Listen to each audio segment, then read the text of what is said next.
ಹಿಂಗೆ ಯಾವುದೇ ತಗೊಳ್ಳಿ, ಮೈಸೂರು ಬ್ಯಾಂಕ್ ತಗೊಳ್ಳಿ, ಕನ್ನಡ ಸಾಹಿತ್ಯ ಪರಿಷತ್ ತಗೊಳ್ಳಿ, ಏನೇ ಪ್ರತಿಯೊಂದು ಕೂಡ ಏನೇ ಒಡೆಯರು ಮಾಡ್ತಾರೆ ಅವರು ಕೊಡುಗೆನೇ ಅಂತ ಹೇಳಿ ನಾನು ಗೋಪು ಕಲಾನಿಕೇತನ 35 ವರ್ಷಗಳಿಂದ ನಿರಂತರವಾಗಿ ಮಾಡಿಸ್ಕೊಂಡು ಬರ್ತಾ ಇದ್ದೀನಿ.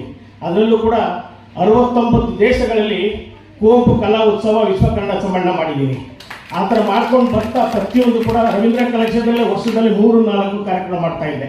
ಹೀಗೆ ಪ್ರತಿ ಡೆಲ್ಲಿ ಇರ್ಬೋದು, ಮೈಸೂರು ಇರ್ಬೋದು, ಈಗ ಅನೇಕ ಕಡೆ ಕಾರ್ಯಕ್ರಮಗಳು ನಿರಂತರವಾಗಿ ಮಾಡ್ಕೊಂಡು ಬರ್ತಾ ನನ್ನನ್ನು ಬೆಳೆಸಿದ್ದು ದೇಜವರೇಗೌಡರು ನನಗೆ ಯಾವಾಗಲೂ ಜೊತೆಲಾಗಿ ನನ್ನನ್ನು ಮಗನ ಥರ ಇಟ್ಕೊಂಡಿದ್ರು.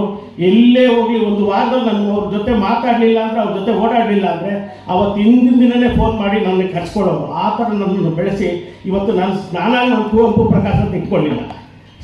ವಾಚ ಚಂದ್ರೇಗೌಡರು ಗೊತ್ತು, ಸಾಹಿತ್ಯ ಪರಿಷತ್ತಲ್ಲಿ ನಾನು ಅದರಲ್ಲಿ ಮೆಂಬರ್ ಆಗಿದ್ದು, ಅದರಲ್ಲಿ ಎಲೆಕ್ಷನ್ ನಿಂತಿದ್ದೆ.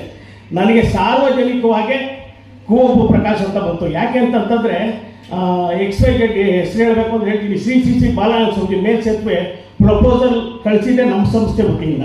ಏನು ಬೆಂಗಳೂರಿಗೆ ಪ್ರಪ್ರಥಮ ಫ್ಲೈಓವರ್ ಏನಿದೆ ಇವತ್ತು ಸಿರ್ಸಿ ಸರ್ಕಲಲ್ಲಿ, ಅದು ನಮ್ಮ ಸಂಸ್ಥೆ ವತಿಯಿಂದಲೇ ನಾವು ಅನುಮೋದನೆಗೆ ಸರ್ಕಾರಕ್ಕೆ ಆಗಿದ್ದು. KH ನರಸಿಂಹ ಮೇಯರ್ ಇದ್ದರು, ಅವರು ಅನುಮೋದನೆ ಮಾಡಿದ್ರು. ತದನಂತರ ನಮ್ಮ ಸೋಮಣ್ಣವರು ಬೆಂಗಳೂರು ನಗರ ಮಂತ್ರಿಯಾಗಿದ್ದರು, ಅವರೂ ಕೊಡುಗೆ ಇದೆ. ಅವರು ಕ್ಯಾಬಿನೆಟಲ್ಲಿ ತಗೊಂಡೋಗಿ ವಿಧಾನಸೌಧದಲ್ಲಿ ಅನುಮೋದನೆ ಕೊಟ್ಟರು. ಆ ಒಂದು ಇದರಿಂದ ಇವತ್ತು ಬೆಂಗಳೂರು ಪ್ರಪ್ರಥಮ ಏನಾದರೂ ಶ್ರೀ ಬಾಲಗಂಗಾ ವಿಶ್ವಗುರು ಶ್ರೀ ಬಾಲಗಂಗಾ ಸ್ವಾಮೀಜಿ ಮೇಲ್ಸೇತುವೆ ಅಂತಿದ್ರೆ ನಮ್ಮ ಕುವೆಂಪು ಕಲಾನಿಕೇತನ ವತಿಯಿಂದ ಆಗಿರೋದು. ಆ ಥರ ಅನೇಕ ಕಾರ್ಯಕ್ರಮಗಳು ಕುವೆಂಪು ಅವರ ಹೆಸರಲ್ಲಿ ಮಾಡ್ಕೊಂಬರ್ತಾ ಇರೋದ್ರಿಂದ ನನಗೆ ಸಾರ್ವಜನಿಕವಾಗಿ ಪ್ರಕಾಶ್ ಅಂತಂದರೆ ಯಾರು ಕುವೆಂಪುನ ಅಂತ ಹೇಳ್ತಾರೆ, ಆ ಥರ ಆಗಿ ಕುವೆಂಪು ಪ್ರಕಾಶ್ ಅಂತ ಬಂದಿತ್ತು. ಆ ಒಂದು ನಿಟ್ಟಿನಲ್ಲಿ ನಾನು ಈ ಕಾರ್ಯಕ್ರಮ ಮಾಡ್ಕೊಂಡ್ಬರ್ತಾಯಿದ್ದೀನಿ. ಈ ಕಾರ್ಯಕ್ರಮಕ್ಕೆ ಮೊದಲು ನಾನು ನಾಲ್ವಡಿ ಕೃಷ್ಣರಾಜೇಂದ್ರ ಒಡೆಯ ಪ್ರಶಸ್ತಿ ಕೊಡಬೇಕು ಅಂತೇಳಿ ತೀರ್ಮಾನ ಮಾಡಿದಾಗ ಅಳೆದು ತೂಗಿ ಕರ್ನಾಟಕದ ಎಲ್ಲ ನನ್ನ ಹತ್ರನೂ ಮಾತಾಡಿದ ಮೇಲೆ ನನಗೆ ಸಿಕ್ಕಿದ್ದೆ ನಮ್ಮ ಸನ್ಮಾನ್ಯ ಶ್ರೀ ಜಸ್ಟಿಸ್ ಗೋಪಾಲ್ ಗೌಡರು. ಅವರನ್ನು 3 ವರ್ಷಗಳ ಹಿಂದೆ ಅವರಿಗೆ ಪ್ರಪ್ರಥಮ ಸನ್ಮಾನ ಇದೇ ವೇದಿಕೆಯಲ್ಲಿ ನಾಲ್ವಡಿ ಕೃಷ್ಣರಾಜೇಂದ್ರ ಒಡೆಯ ಪ್ರಶಸ್ತಿ ಕೊಟ್ಟೆ. ಇನ್ನೂ ಕೆಲವರಿಗೆಲ್ಲ ಯಾರ್ಯಾರಿಗೂ ಮಾತಾಡಿದಾಗ ನನಗೆ ಅವ್ರ ಮನಸ್ಸಿಗೆ ನನ್ನ ಮನಸ್ಸಿಗೆ ಬರಲಿಲ್ಲ ಅವ್ರು ಕೊಡಬೇಕು ಅಂತ. ಕೊನೆಗೆ ಅವ್ರ ಕೊಡುಗೆ ಅಪಾರವಾಗಿತ್ತು. ಇವತ್ತು ಕೂಡ ನಮ್ಮ ಕಾವೇರಿ ವಿಚಾರ ತಗೊಳ್ಳಿ, ಪ್ರತಿಯೊಂದು ಏನೇ ಆದರೂ ಅವರು ಭಾರಿ ಕೆಲಸ ಮಾಡಿದ್ದಾರೆ.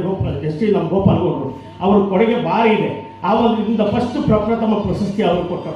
ಅವರು ಈ ಕಾರ್ಯಕ್ರಮಕ್ಕೆ ಬಂದಿದ್ದಾರೆ, ನಮಗೆ ಅವರು ಸ್ವಾಗತವನ್ನು ಬಯಸ್ತೀನಿ. ಅದಲ್ಲದೆ ನಮ್ಮ ವಿಶ್ವ ಒಕ್ಕಲಿಗರ ಮಠ ಏನು ನಮ್ಮ